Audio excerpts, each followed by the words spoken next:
Hello students, welcome to my YouTube channel OS education point. तो पिला माने आज आम पढ़ा तुम षष्ठ श्रेणी जिज्ञासा बहिर तृतीय अध्याय सुषम खाद्य सुस्थ शरीर उपाय। तो तुम्हें मैंने जब आम चैनल को नुआ कर विजिट कर चैनल को सब्सक्राइब कर वीडियो गोटे लाइक कर दियो। तो वीडियो को स्टार्ट करवा कौन रही पाठ्यक्रम देखा। तो पिला माने एठारे देखो सारणी 3.1 एक सप्ताह धरी खाई खाद्य पदार्थर नाम कह बोली। सोमवार दिन कौन खाइल? भात डाली। मंगलवार रे खाइली रुटी अंडा। सेमिति बुधवार रे डालमा। एमिति भाव तुम्हें केउ दिन कौन खाइछ ताहा तुम्हें लिखिदेव सबु दिन रे चार्ट करी। तो एटा देखो राज्य ओडिशा रे स्थानीय फसल धान मुग बिरी खाउथुवा पारंपरिक खाद्य द्रव्य कौन सब देछि डिटेल्स रे तुम्हें देखि नबो। तो देख आस आम शिक्षण अभिवृद्धि करवा। अलगा को चिन्हट कर एवं कारण दर्शाओ। ज बाजरा मांडिया चना राजमा सबुज चना सोयाबीन चाउल। आंसर रे लिखिदेव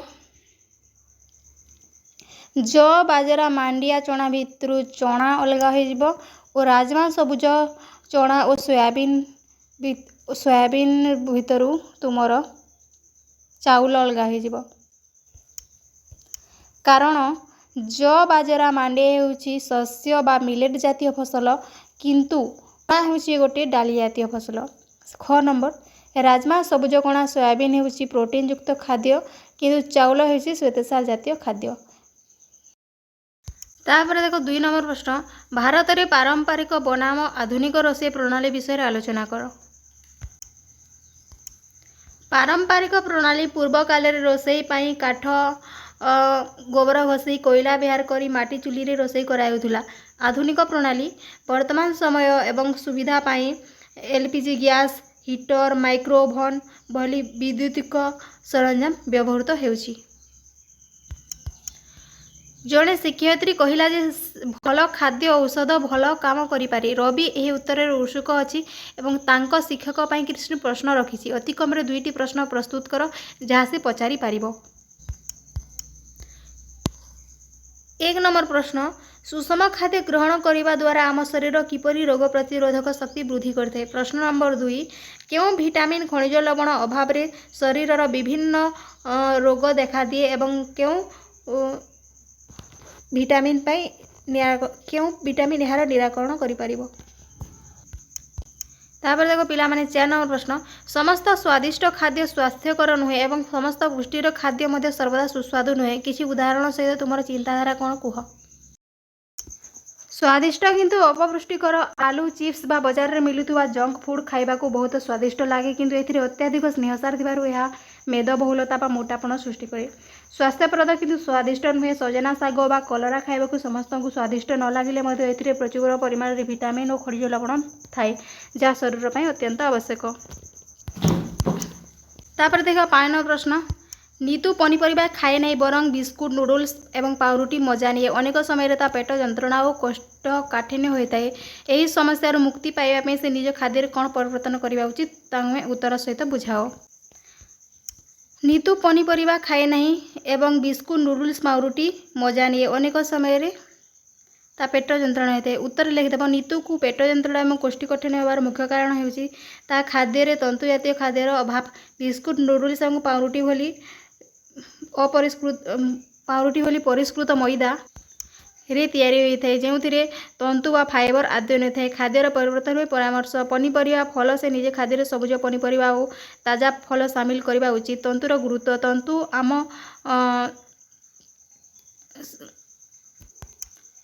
शरीर को कौन सी पोषक तत्व प्रदान करे नहीं किंतु यह हजम हो नथिबा खाद्य को शरीर को बाहर करिवारे सहायता करते हैं। यह द्वारा कोष्ठकाठिन्य दूर हुए।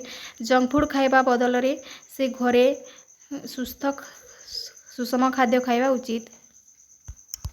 रेशम स्वल्प आलोक जिनिस देखिया अशुद्ध होते डाक्तर तांकु दृष्टिशक्ति परीक्षा कर एक निर्दिष्ट विटामिन देइथिले। निज खाद्य किसी पदार्थ सामिल करने परामर्श होते। से क्यों अभाव जनित रोग पीड़ित? अंधारगणा रोग।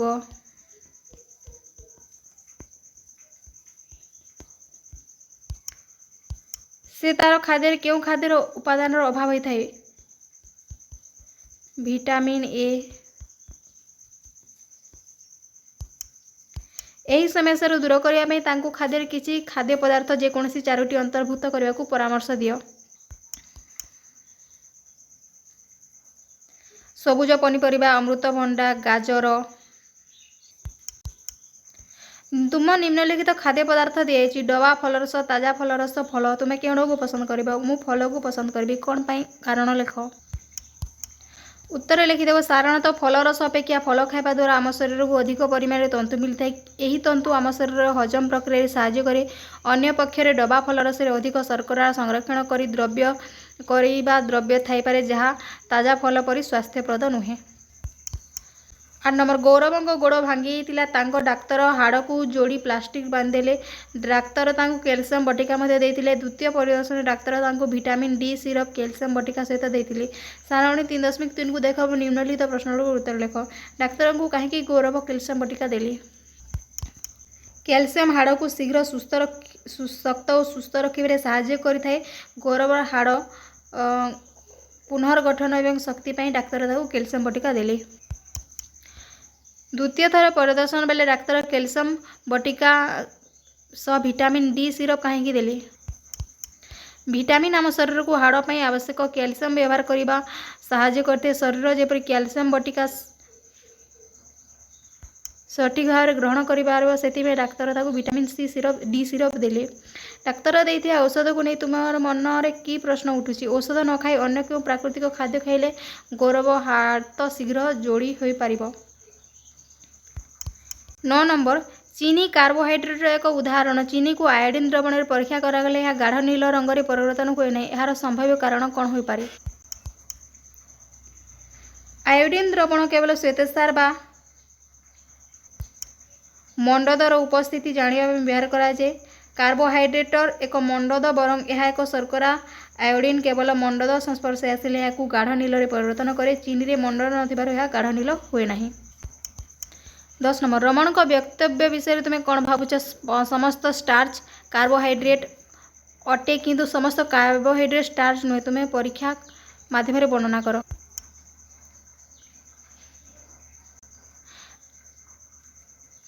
ସମ୍ପୂର୍ଣ୍ଣ ସଠିକ୍। ଶ୍ୱେତସାର ବିଭିନ୍ନ ପ୍ରକାରର ହୋଇଥାଏ ଯେପରି ମଣ୍ଡଦ ଓ ଶର୍କରା। ଆଲୁ ଏବଂ ଚିନି ଉପରେ ଆୟୋଡିନ ପକାଇ ପରୀକ୍ଷା କଲେ ଜଣାପଡ଼େ ଯେ ଆଲୁ ଗାଢ଼ ନୀଳ ହେଉଛି କାରଣ ଏଥିରେ ମଣ୍ଡଦ ଅଛି କିନ୍ତୁ ଚିନିର ରଙ୍ଗ ବଦଳୁ ନାହିଁ। ଏଥିରେ ପ୍ରମାଣିତ ହୁଏ ଯେ ଚିନି ଶ୍ୱେତସାରଯୁକ୍ତ ହେଲେ ମଧ୍ୟ ଏଥିରେ ମଣ୍ଡଦ ନାହିଁ। 11 ନମ୍ବର। ପରୀକ୍ଷାଗାରରେ ଆୟୋଡିନର ବ୍ୟବହାର କରୁଥିବା ବେଳେ ମିଷ୍ଟର ମୋଜା ଉପରେ କିଛି ବୁନ୍ଦା ଆୟୋଡିନ ବୁନ୍ଦା ପଡ଼ିଥିଲା ଏବଂ କିଛି ବୁନ୍ଦା ତା ଶିକ୍ଷୟିତ୍ରୀଙ୍କ ଶାଢ଼ୀ ଉପରେ ପଡ଼ିଥିଲା। ଶାଢ଼ୀରେ ଆୟୋଡିନର ବୁନ୍ଦା ଗାଢ଼ ନୀଳ ହୋଇଯାଇଥିବା ବେଳେ ମୋଜାର ରଙ୍ଗ ବଦଳି ନଥିଲା। ଏଥିରେ ଏକ ସମ୍ଭାବ୍ୟ କାରଣ କ'ଣ ହୋଇପାରେ? ଶିକ୍ଷୟିତ୍ରୀଙ୍କ ଶାଢ଼ୀ ହୁଏତ ସୂତା ବା ଏପରି କପଡ଼ାରେ ତିଆରି ହୋଇଥାଇପାରେ ଯେଉଁଥିରେ କି ଆୟୋଡିନ ମଣ୍ଡଦ ସଂସ୍ପର୍ଶରେ ଆସିବା ମାତ୍ରେ ଶାଢ଼ୀକୁ ଗାଢ଼ ନୀଳ କରିଦିଏ। ମିଷ୍ଟଙ୍କ ମୋଜାରେ ମଣ୍ଡଦ ଜାତୀୟ ଅଂଶ ନଥିବାରୁ ଆୟୋଡିନ ପଡ଼ିବା ଦ୍ୱାରା ମଧ୍ୟ ରଙ୍ଗ ବଦଳେ ନାହିଁ। ବାଜରାକୁ ଏକ ସ୍ୱାସ୍ଥ୍ୟକର ଖାଦ୍ୟ କୁହାଯାଏ କାହିଁକି? ଶରୀରର ପୋଷକ ପାଇଁ ବ୍ୟବହାର ପାଇଁ ଆବଶ୍ୟକତା ପାଇଁ କେବଳ ବାଜରା ଖାଇବା ଯଥେଷ୍ଟ କି? ଆଲୋଚନା କର। ନା, ଶରୀର ପାଇଁ ସମସ୍ତ ପୋଷକ ଆବଶ୍ୟକ କେବଳ ବାଜରା ଯଥେଷ୍ଟ ନୁହେଁ। ସୁସ୍ଥ ରହିବା ପାଇଁ ଆମକୁ ସୁଷମ ଖାଦ୍ୟ ଆବଶ୍ୟକ ଯେଉଁଥିରେ ସମସ୍ତ ପୋଷକ ତତ୍ତ୍ୱ ଉପଯୁକ୍ତ ପରିମାଣରେ ଥିବ। ତୁମକୁ ଏକ ଦ୍ରବଣ ଦିଆଯାଇଛି। ଏହି ଆୟୋଡିନ ଦ୍ରବଣ ବୋଲି କିପରି ଜାଣିବ?